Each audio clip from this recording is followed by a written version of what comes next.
The bells of St. Aurelia's had not yet finished their first peal when Isabelle Moreau heard the engines. She was standing in the vestibule with her hand resting on her uncle's arm, her veil, a soft white weather around her face, the scent of 200 lilies thick in the cool stone air. Through the open doors she could see the aisle stretching ahead of her, like a river of candlelight, and at the far end of it, beneath the bleeding reds and golds of the great window, stood Adrian, tall, dark, perfect, turned toward her with that smile she had decided 6 months ago that she could spend a lifetime trusting. Then the sound came, not one engine, many, a low mechanical thunder that rolled up the street and pressed against the church walls until the candle flames trembled. Isabelle turned her head, so did everyone. Outside in the gray Chicago afternoon, black SUVs were coming up the road in a tide. They did not slow, they fanned across the intersection, climbed the curb, sealed the side streets and stopped nose to bumper until there was no road left,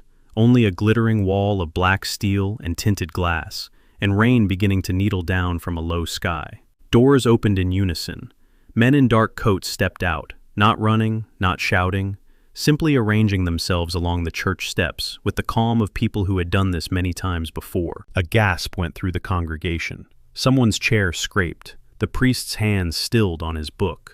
And then, one car door, the long one in the center, swung open and a man stepped out into the rain. He did not hurry. He buttoned a single button of his charcoal suit, lifted his face to the church as if measuring it, and walked up the steps with his hands loose at his sides, while 200 guests fell into a silence so complete that Isabelle could hear her own pulse in her ears. He filled the doorway. The gray light came in behind him and turned him into a silhouette, broad-shouldered and unhurried, water darkening the shoulders of his jacket. "This wedding is over," Damiano Russo said. He did not raise his voice. He did not need to. The whole city knew that name, the way it knew the weather, something vast and indifferent that decided whether you lived comfortably or did not live at all. Isabelle had never seen his face, but she had heard the name whispered in the break room in the parking garage, on the news with words like alleged and suspected, pinned to it like medals he never bothered to wear. Rousseau stopped the wedding. It was the kind of sentence that should not be possible, and here it was, happening in front of her, in her church, on her day. Adrian moved first. He came down the aisle fast, and for one bright second, Isabelle's heart lifted. He'll fix this. He'll make them leave, until she saw his face. It was not the face of a frightened man. It was the face of a man whose careful plan had just struck something it should not have struck. His jaw was tight. His eyes flicked to the men along the steps and counted them. "You don't belong here, Rousseau," Adrian said low. Damiano's gaze passed over him the way it might pass over a chair. Then it found Isabelle and stopped. She had expected she did not know what she had expected. Triumph, maybe. Cruelty. The flat boredom of a man wrecking a stranger's life on a whim. What she saw instead, in the half-second before he locked it away, was something that made no sense at all. A kind of grief, old and worn smooth, the way river stones are worn. Then it was gone, and his face was stone again. "Come with me," he said to her, only to her. "No." Her voice came out clear and furious, surprising her. "I don't know who you are or what you think you're doing, but you are not. You are not." He crossed the aisle and took her wrist, not roughly, with the absolute unhurried certainty of a man who has decided something and will not be moved.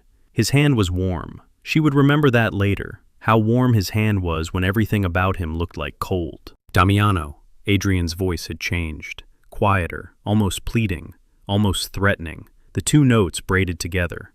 "Whatever you think you know, I know exactly what I know." Damiano did not look at him. "That's the problem." Isabelle pulled against his grip. "Let go of me, let go." He bent his head close to her ear, and beneath the rain and the rising chaos, and the priest's broken protests, he said the only thing in the world that could have stopped her fighting. "If you say your vows," he murmured, "you'll be dead before the honeymoon ends." "He didn't come here to marry you, Isabelle. He came here to inherit you." The floor seemed to tilt. She looked at Adrian, at the man she had eaten breakfast with, fallen asleep beside, planned a future around, and she saw him looking not at her face, but at Rousseau's men, calculating. And she felt the bottom go out of the world. Damiano lifted her into the rain before she had decided to let him.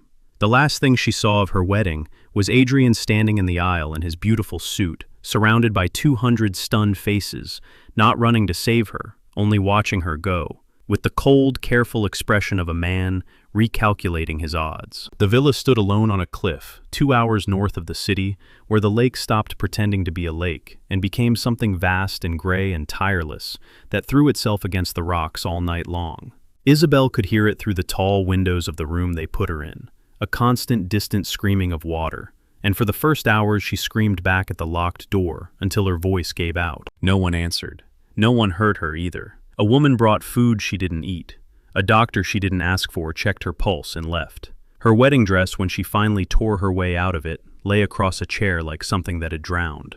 It was past midnight when the door opened and Damiano Russo walked in alone. He had taken off the jacket. His white shirt was open at the collar, sleeves folded back, and in the low lamplight he looked less like a silhouette and more like a man younger than she'd thought, maybe 35 or 6, with a hard, beautiful, exhausted face and dark eyes that had clearly not slept. He carried a leather folder under one arm. He set it on the table between them and did not sit. "You can hate me," he said. "I'd prefer it, but you're going to look at this first." "Where am I?" "Somewhere he can't reach you. Adrian. Adrian Vale doesn't exist." He opened the folder. "His name is Adriano Marchetti. He's the only son of Salvatore Marchetti, who runs everything south of the river and half of what's east of it. He has been engaged twice before. Both women came into money shortly before the wedding. Both women died within 4 months of marrying him. Accidents, a fall, a car." He laid the photographs down one by one like a man dealing a hand he hated. "Look." She did not want to look. She looked. There was Adriano, younger, at a different woman's side. There he was again in a black suit, at a funeral, his face arranged into perfect grief. There were documents, insurance deeds, a trust, names she didn't know transferring into names she did. And there, at the bottom, was a single sheet of paper. She understood instantly because she had seen her own father's handwriting on the back of 100 childhood drawings. It was a copy of a letter from a bank about an account in her father's name, Henri Moreau, that she had never heard of, that became hers fully and solely on the day she married. "He needed you married," Damiano said quietly. "A wife inherits, a fiancé doesn't. The day you signed that register, everything your father left would have passed to you, and then very soon after, to your grieving widower. He wasn't marrying a nurse, Isabelle. He was marrying a key." The room was very cold. The lake screamed. "My father," she said, and her voice was a stranger's, "was an accountant. He died in a robbery when I was 20. There's nothing. There was never anything.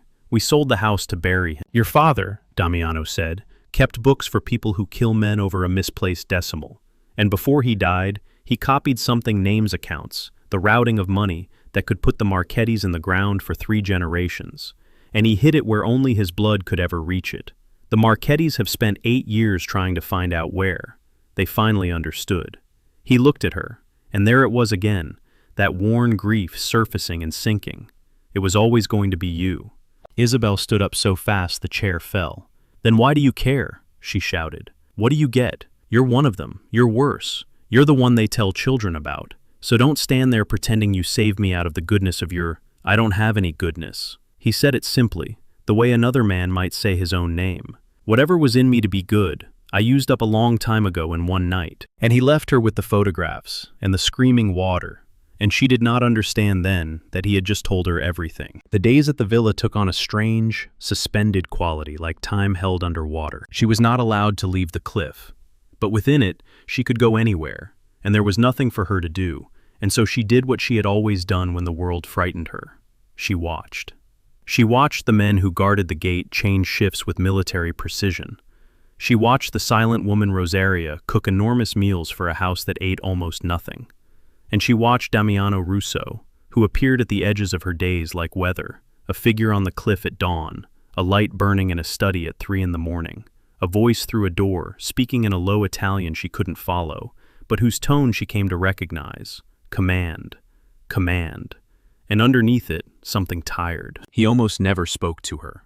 When he did, it was to deliver facts. "Marchetti has men on the highway. Stay from the south windows. Don't answer the house phone." He never asked how she was. He never apologized. And yet when a thunderstorm rolled in off the lake on the 4th night and the power failed, and Isabelle, who had been afraid of the dark her whole life, and had never told a living soul, froze on the stairs with her heart in her throat. It was Damiano who was suddenly there, a candle in his hand, his face gold and shadow in the flickering light. He did not say anything. Soft. He simply stood one step below her, between her and the dark, until the generators caught and the lights came back, and then he turned and went back to his study, as if nothing had happened. She stood there for a long time after holding the rail. It was on the 6th day that she found the photographs. She had gone looking for a phone, any phone, and slipped into the study while he was on the cliff. The room smelled of him, cedar smoke, the rain that never quite left his coat.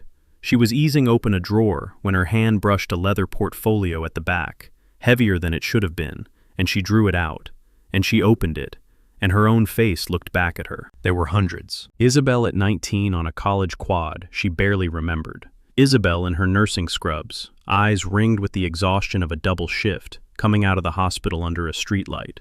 Isabelle laughing at something out of frame, at a friend's wedding 3 summers ago. Isabelle asleep on a train. Isabelle buying flowers. Isabelle, alone, always unaware, the years turning her face slowly from a girl's into a woman's, across photograph after photograph after photograph. 8 years of a life she'd thought no one had been watched. Her hands shook. Some of the photographs were creased soft, as if they'd been held. On the back of one, her at 21, standing at her father's grave with rain in her hair. Someone had written a single line in a hard, slanting hand.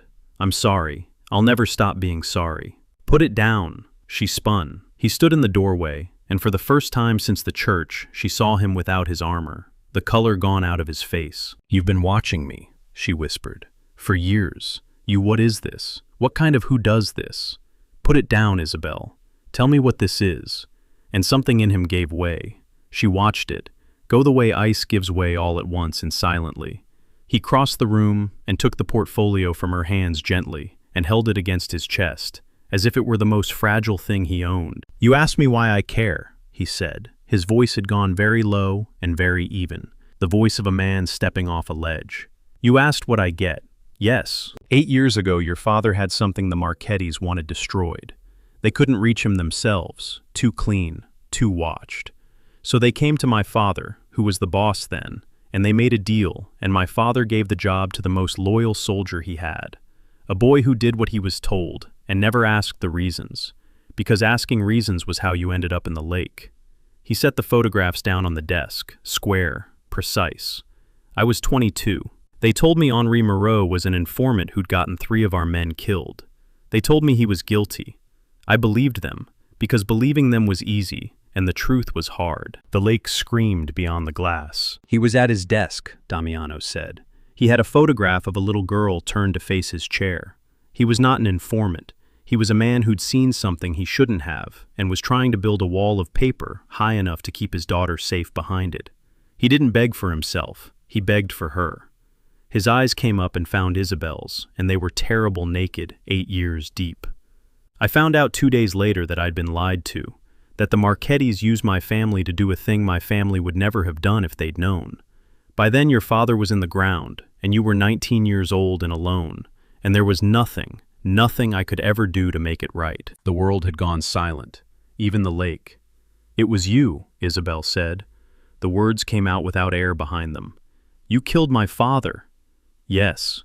"You shot my father." "Yes." He did not look away. She would hate him for that too later, that he gave her the dignity of not looking away. "And I have spent every day since making sure no one in this world could touch his daughter without going through me first. The money you never noticed, the scholarship you thought a stranger left, the medical bills that vanished, the apartment building that quietly stopped raising your rent, that was me. The men who came near you, who disappeared from your life before they ever became a problem, that was me. I built my whole life into a wall around yours, Isabelle, and I told myself that was atonement." A muscle moved in his jaw. "It wasn't. It was just a man who couldn't stand to let go of the one person he'd destroyed. When the Marchettis sent their son for you, I had 2 choices. Let it happen and finally be free of you, or stop it and lose any chance you'd ever look at me as anything but what I am." He stepped back, put the desk between them like a confession booth. "So now you know what I get," he said. "Nothing. I get to watch you understand exactly what I took from you. That's the whole of it. That's all there's ever going to be." She hit him. She crossed the room and struck him across the face with everything in her, and he let her, and she struck him again, and he stood and took it. And somewhere in the middle of it, the blows became something else, became her fists against his chest, and then her hands fisted in his shirt, and her whole body shaking. 8 years of grief that had never had a face suddenly given one, and he stood there and held the weight of her without holding her, his arms rigid at his sides, refusing himself even that, until she pushed away from him and ran. She got as far as the front steps before the night exploded. It came without warning, the way she would later learn these things always did. One moment she was standing in the cold sea wind with tears freezing on her face, deciding she would walk down the cliff road and into the dark and never look back. The next, the gatehouse went up in a ball of orange fire that turned the whole courtyard to daylight, and the air was full of a sound like the sky tearing, and men were shouting, and the windows of the villa were coming apart in glittering sheets. She didn't understand it. She stood frozen on the steps, in her borrowed sweater, lit up white against the dark stone, the most visible thing on the whole cliff. She felt him before she saw him, a wall of motion, an arm like iron around her waist. And then Damiano Russo took her off her feet and turned his own body into the path of everything coming toward her. They went down together onto the marble of the entrance hall as the doors blew inward, and he covered her completely, his arms braced on either side of her head, his back to the storm of glass and stone. And a round struck the doorframe a foot away, and threw splinters of marble across them both. And still, he did not move off her, did not flinch, only pressed her down into the floor with his whole weight, and his mouth against her hair, saying over and over in a voice she had never heard from him, "I've got you, I've got you. They will not touch you. I've got you." The lake screamed. The guns screamed. Somewhere a man was screaming, and in the eye of it, on the cold floor with the most dangerous man in the city wrapped around her like a shield, Isabelle Moreau felt the single most disorienting thing of her entire life. She felt safe. It lasted 90 seconds. His men were better than the Marchettis. The attack broke against the walls of the villa, like the lake against the rocks, and then there was a different kind of silence, the ringing kind. And Damiano lifted himself off her at last, glass falling from his shoulders, a thin line of blood at his temple where the marble had caught him. "Are you hit?" His hands were already moving over her, checking, professional and frantic at once. "Isabelle, look at me. Are you hit?" "No." Her voice didn't sound like hers. "No, you're bleeding." "It's nothing." He pulled her up against him, against his chest, and for a moment, one moment, he let himself hold her properly. Both arms, her face tucked beneath his jaw, his heart going like a hammer under her cheek. She felt his lips touch the crown of her head. She felt him breathe, thank God, so quietly it was barely a word at all. Then he set her back from him, and the wall came down over his face again, and he was the boss once more, turning to bark orders at the men coming in from the dark. But she had felt his heart, and she understood standing in the wreckage of the only safe place he had, that she had stopped being only the woman whose father he had killed. She had become somewhere across 8 years of photographs, and 90 seconds of his body between hers, and the bullets the thing he was most afraid of losing. She should have run. She had wanted an hour ago only to run. She wiped the blood from his temple with the sleeve of her sweater instead, and his eyes closed when she touched him, just for a second, like a man who hadn't been touched gently in a very long time. The truce between them after that was a fragile and unspoken thing. She did not forgive him. She told him so. "I will never forgive you," she said the next morning, in the bullet-pocked kitchen while Rosaria swept glass, and Damiano sat very still and let her say it. "You don't get my forgiveness. You don't get to be the hero of this. My father is in the ground because of you. I know. He should have walked me down that aisle. I know. And it's grotesque," she said, her voice breaking, "that the only person on this earth who will throw himself in front of a bullet for me is the one who orphaned me. It's grotesque, Damiano. Do you understand that? Do you understand what you've made?" "Every day," he said. "I understand it every day." And he poured her coffee because there was nothing else he could do, and she took it because there was nothing else she could do either, and that was the shape of the thing between them. Two people roped together over a chasm, hating the rope holding it anyway. He told her the rest of it in pieces over the days that followed, because the Marchettis would not stop now, and she had a right to know the war she was inside of. Her father's hidden account was not money. It was evidence, a complete, indexed, devastating record of 2 decades of Marchetti operations, sworn and notarized, and waiting that Henri Moreau had built as insurance, and that would have sent Salvatore Marchetti and 40 of his men to prison for the rest of their lives. It could only be accessed by Isabelle in person, with a key her father had hidden somewhere she alone would know to look. The Marchettis wanted her married so that they could control her, then dead so that they could destroy it. Damiano wanted her alive, and the evidence found, because it was the only weapon on earth that could break the family that had used him to commit the worst act of his life. "You don't just want to protect me," she realized, watching him spread maps across the table. "You want to end them, with my father's evidence." "I want both." He didn't pretend otherwise. "I'm not a good man, Isabelle. I told you that. I'd burn the Marchettis to ash and call it justice, and never once feel clean about it. But I will not lie to you. Not anymore. Not ever again. You've had enough men lie to you in churches." It was the closest thing to tenderness he ever allowed himself, and it undid something in her she had been holding shut. "Where would he hide it?" she asked. "My father, if only I could find it, where?" And Damiano looked at her, and something occurred to her at the same moment it occurred to him. And she went to the chair where her drowned wedding dress still lay, and she took from its folds the one thing she had carried out of her old life, without thinking, her mother's locket, her father's last gift, the cheap gold heart she had worn every day for 8 years, and never once thought to open because she'd believed there was only a photograph inside. There was a photograph inside. Behind it, folded into a square smaller than a stamp, was a key and a number, and in her father's hard, slanting hand, the same hand as the words on the back of the photograph in the leather portfolio, she would realize the same hand, because grief leaves the same mark on everyone. 3 words. "For my Isabelle."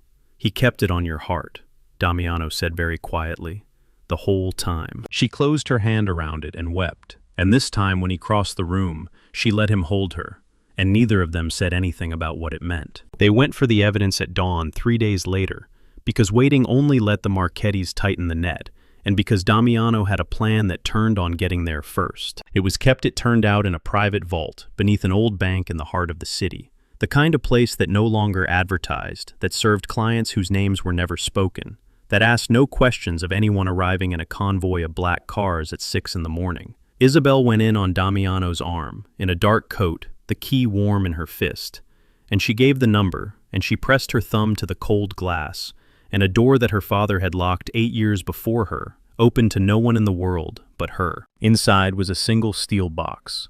Inside the box were 200 pages that could end an empire, and a sealed letter with her name on it that she did not read then, that she would not be able to read for a year, because some doors you can only open once, and she was not ready.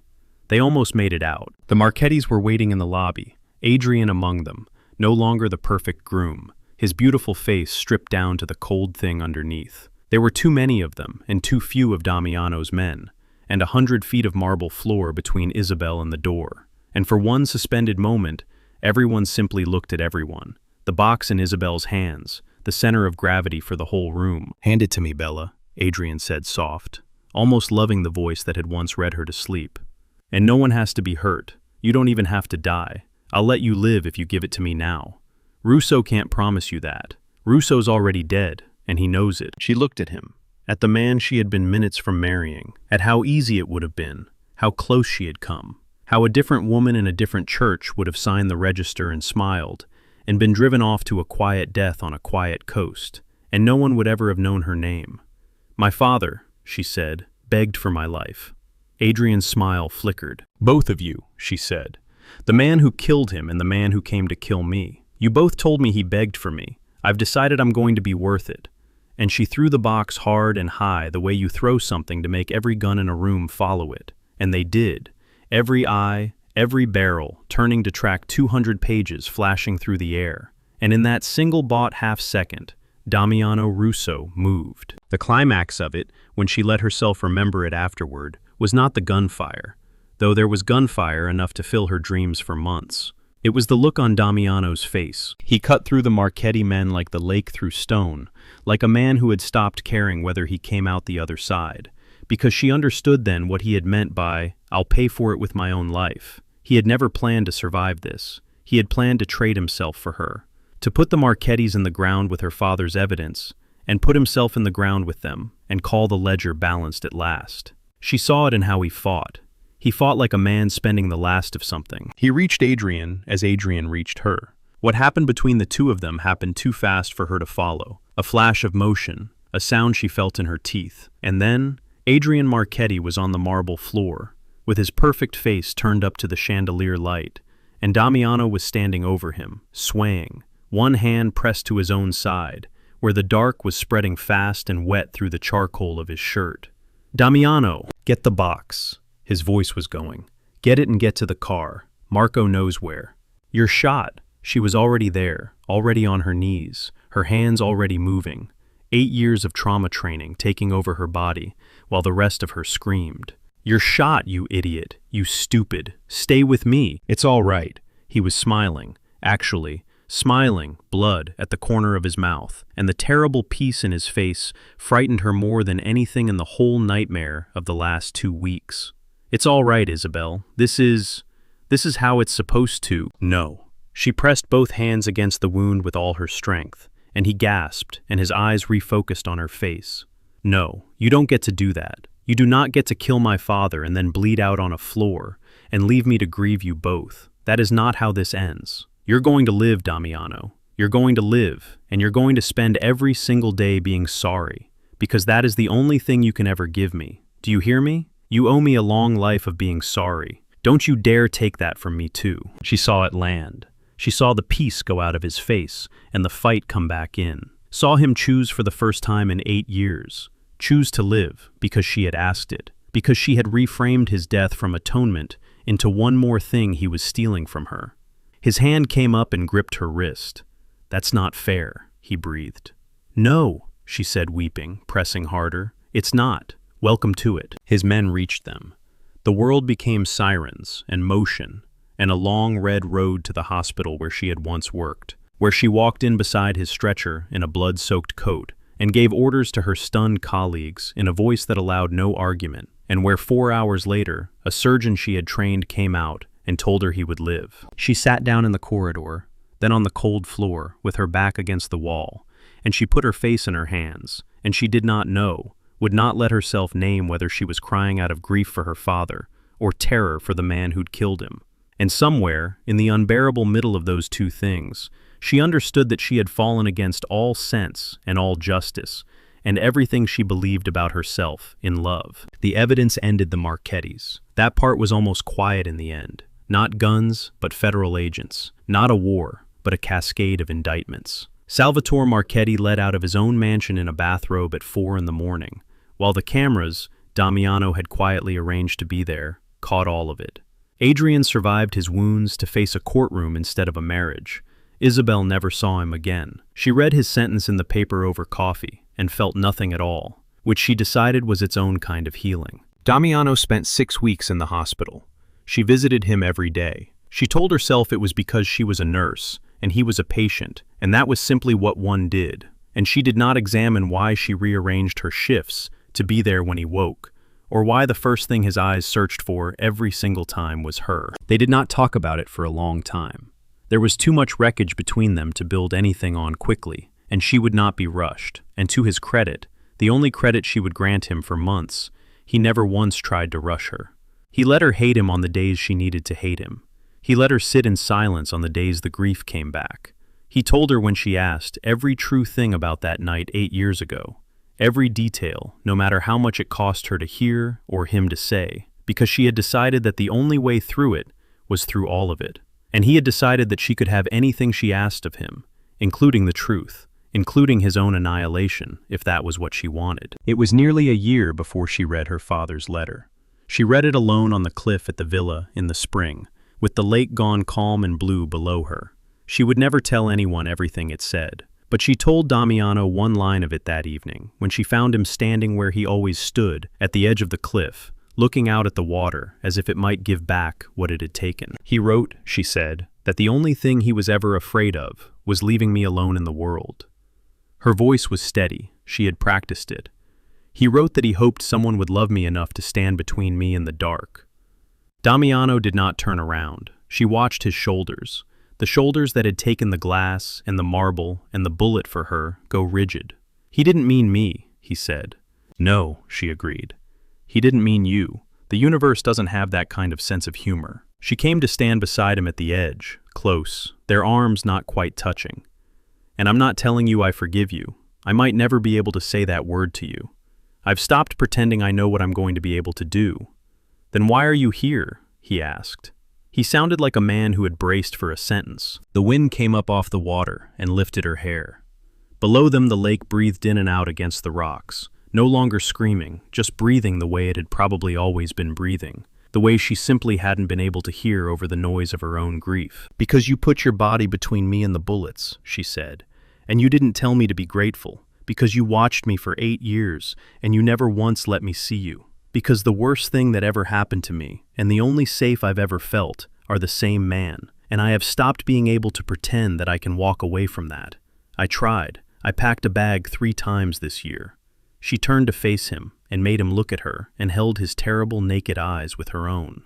I don't forgive you, Damiano, but I'm not leaving either. And I think God help me. I think you should stop standing on cliffs, looking at the water like you're waiting for permission to fall into it, because I'm not giving it. You owe me a long life. I told you that on the floor of that bank. I meant it. For a moment, he didn't move at all. Then, Damiano Russo, the boss whose name had made a whole city hold its breath, the man who had walked into a church and ended a wedding without raising his voice, reached out with a hand that was, she saw, not quite steady. And he did the thing she had felt him stop himself from doing 100 times across 100 days. He touched her face, just that, the backs of his fingers along the line of her jaw, as if she were something that might break, or that he might. I will spend the rest of my life, he said, being worth the price you paid to keep me alive. You'd better, she said. He leaned his forehead down against hers, and they stood like that at the edge of the cliff, with the calm water below, and the whole impossible weight of what they were to each other held between them. 2 people who should never have found each other, who had found each other across a grave, who were going to try anyway. And far out over the lake, the last light went gold, and then rose, and then gone, and the first stars came out over the water, and neither of them was afraid of the dark. She did marry in the end. Not that spring, and not in a church, and not in white. She would never wear white again, and he never asked her to. She married him on the cliff 2 years later, in the early evening, in a simple gray dress the color of the man in the water, with no convoy of black SUVs, and no 200 guests, and no priest reading from a book, only Rosaria weeping into her apron, and a handful of men who had bled beside them, and the lake, and her father's locket warm against her heart. When it was done, when she had said the words she chose herself, words that were as much a reckoning as a vow, Damiano took her hand and turned it over and pressed his mouth to her wrist, to the place he had first taken hold of her in the doorway of St. Aurelia's, the day he had walked in, out of the rain, and torn her old life to the ground to keep her in the world. You stopped my wedding, she murmured.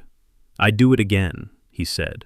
I'd burn down 100 weddings to keep you breathing. I know, she said. That's the terrible part. I know you would. And she kissed the man who had killed her father and saved her life on the cliff above the water in the last of the light.